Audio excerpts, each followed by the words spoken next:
नमस्कार मित्रांनो, आज आपल्याकडे सिंगल लाईटमध्ये एक गाडी रिपेरिंगसाठी आलेली आहे. तर गाडी पूर्ण ऑफ कंडिशनमध्ये आहे, पाहू शकता. चावी वगैरे ऑन केलेली आहे.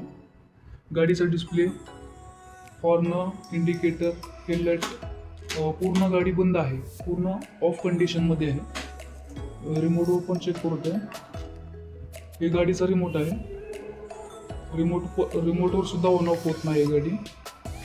तर याच्यामध्ये प्रॉब्लेम काय आहे ते या व्हिडिओमध्ये आपण पाहणार आहोत. तर सगळ्यात अगोदर बॅटरीचे कनेक्शन वगैरे चेक करावं लागतील.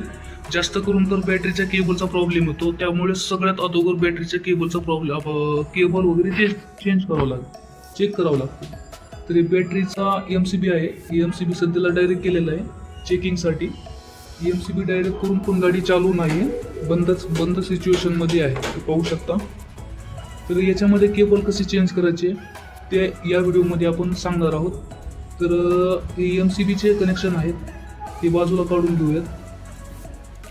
हे जे प्लसचं आहे, जे MCU आहे, MCU कडून येणारं प्लस हे शेवटच्या बॅटरीच्या प्लसवर ठेवायचे.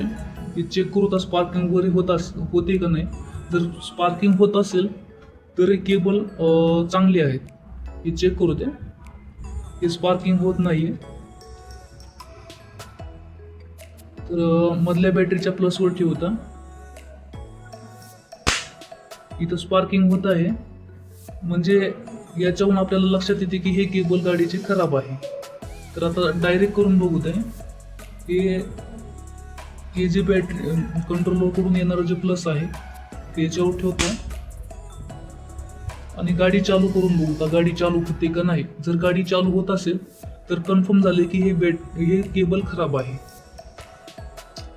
तर हे स्विच वगैरे ऑन केलेलं आहे, पाहू शकता. गाडी चालू झालेली आहे. हे पार्किंग मोड.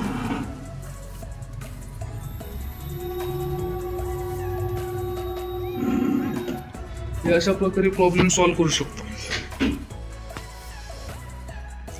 जर हे केबल चेंज केलं तर हे 5 बॅटरीवर तुमची गाडी चालू होणार. अशा प्रकारे इलेक्ट्रिक गाड्यांचा प्रॉब्लेम सॉल्व्ह केला जातो. जर पूर्ण बंद असेल तर याला स्टेप बाय स्टेप चेक करावं लागतं. जर समजा कोणत्याही केबलचा प्रॉब्लेम नसेल तर सगळ्यात अगोदर आपल्याला सगळ्या बॅटरीचे व्होल्टेज वगैरे चेक करणे आवश्यक आहे. बॅटरीचे प्रॉपर व्होल्टेज येत असेल तर MCB वगैरे चेक करा. गाडीमध्ये फ्यूज असतो समोर, फ्यूज वगैरे चेक करणे, डिस्प्लेचे कनेक्शन वगैरे चेक करणे, या सगळ्या गोष्टी चेक करावं लागतात अगोदर स्टेप बाय स्टेप.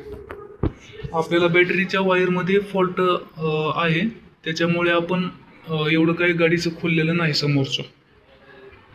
तर तुम्हाला व्हिडिओ कसा वाटला कमेंट बॉक्समध्ये नक्की कळवा आणि चॅनलला सबस्क्राईब करा, फॉलो करा, जेणेकरून आम्हाला व्हिडिओ बनवण्यासाठी प्रतिसाद भेटेल. व्हिडिओ पाहिल्याबद्दल धन्यवाद.